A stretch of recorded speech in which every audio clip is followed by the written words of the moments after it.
remember if I showed y'all my new one. As part of my Ugly Flowers series that I was talking about, this is another painting. It's kind of about opening the door to hell. One of my newest paintings. It's very dramatic. So this one is a painting about ass. You see, he talks to ghosts. He can see things that I can't see. And so this painting is dedicated to him.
Hey, what's up everybody? It's time for another 100 Mondays. As you can see, I've continued to work on the mural, the view of Rohan.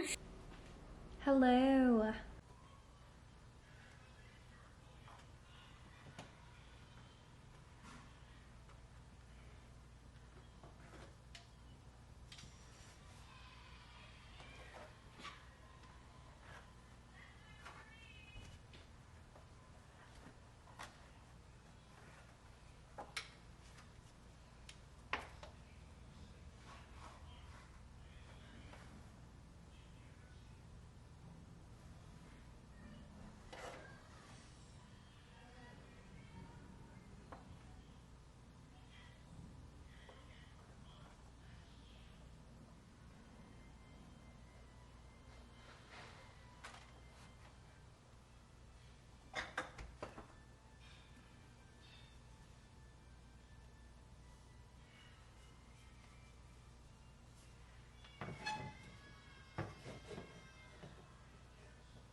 Pretty girl. Yeah. That's a good girl. Thanks for tuning in. See you next time.